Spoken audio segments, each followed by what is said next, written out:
কালিয়াগঞ্জের ঐতিহ্যবাহী মহেন্দ্রগঞ্জ নাট মন্দির ময়দানে রথযাত্রা উৎসব এবং মেলার প্রস্তুতি শুরু হয়েছে জোর কদমে। আগামী শুক্রবার 27 জুলাই থেকে রথযাত্রা উপলক্ষে নাট মন্দির ময়দানে শুরু হবে রথের মেলা। উত্তর দিনাজপুর জেলার অন্যতম বৃহৎ কালিয়াগঞ্জের এই রথের মেলা এবছর শনিবার 5 জুলাই উল্টো রথযাত্রার দিন পর্যন্ত নাট মন্দির ময়দানে এই রথের মেলা চলবে। দুই দিনাজপুর ও মালদা সমেত সংলগ্ন বিহারের কাঠিহার এবং পূর্ণিয়া জেলার বহু মানুষের সমাগম হয় কালিয়াগঞ্জের রথের মেলায়। নাট মন্দির কমিটির পরিচালনায় রথযাত্রা উৎসবের মেলার জন্য শুরু হয়েছে নাগরদোলা সহ দোকানপাট বসানোর কাজ জোর কদমে। নাট মন্দির ময়দানে এই রথের মেলায় রকমারি খাবার দোকান, শিশুদের মনোরঞ্জনের খেলনার দোকান, গৃহস্থালী সামগ্রী এবং মেয়েদের প্রসাধনী এবং হরেক মালের দোকানপাটের পাশাপাশি আসবাবপত্রের দোকান বসে। কাঠের বক্স খাট, ড্রেসিং টেবিল, আলনা থেকে রুটি বেলনা পর্যন্ত পাওয়া যায় এই রথের মেলায়। আধুনিকতার ছোঁয়ার মাঝেও কালিয়াগঞ্জের রথের মেলায় এখনও বিক্রি হয় মাটির পুতুল এবং পয়সা জমানোর ভার। রথযাত্রা উৎসবের আগে নাট মন্দির প্রাঙ্গণ সহ জগন্নাথ মন্দির সাজিয়ে তোলার কাজ চলছে। মহেন্দ্রগঞ্জ নাট মন্দির ময়দানে সুষ্ঠুভাবে এই রথের মেলার আয়োজন করতে সহযোগিতা করে কালিয়াগঞ্জ পৌরসভা ও দমকল এবং পুলিশ প্রশাসন। আপনার নাম ও আপনি নাট মন্দিরে কি দায়িত্ব রয়েছে? আমার নাম হচ্ছে পরিতোষ নন্দী, ওয়ার্কিং প্রেসিডেন্ট, কার্যকরী সভাপতি। এই যে রথযাত্রার সামনেই এক রথযাত্রা, সেখান দাঁড়িয়ে কালিয়াগঞ্জের ঐতিহ্যবাহী নাট মন্দিরে কি ধরনের প্রস্তুতি চলছে? প্রতি বছর যে ধরনের প্রস্তুতি না হয়, এবারও সেই ধরনের প্রস্তুতি নেওয়া হচ্ছে, সব ধরনের প্রস্তুতি।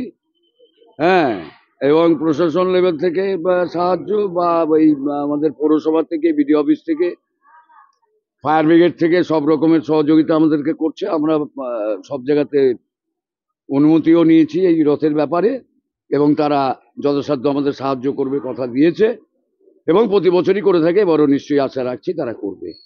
কেমন মানুষের সমাগম? কত বছর পুরনো? এটা প্রায় 80 বছর হয়ে গেল।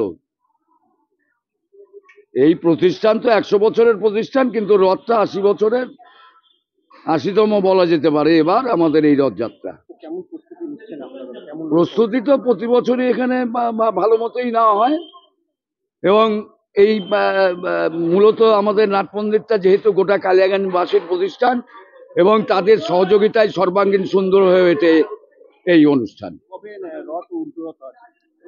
আমাদের সোজা রথটা শুরু হবে হচ্ছে 27 তারিখে, আর উল্টা রথটা হবে হচ্ছে আমাদের 8 দিনের মাথায়, অর্থাৎ শনিবারে হবে হচ্ছে উল্টা রথ। তার মানে হ্যাঁ, মানুষের সমাগম বলতে এখানে তো কন্টিনিউ মানুষ আসতে থাকে, আসছে যাচ্ছে। তাতে আমার তো যা আইডিয়া, তাতে অন্তত পক্ষে 1000-15 লোকের আমদানি এখানে আছে। মেলার কেমন আয়োজন হয়? মেলা তো 8 দিন চলে এখানে।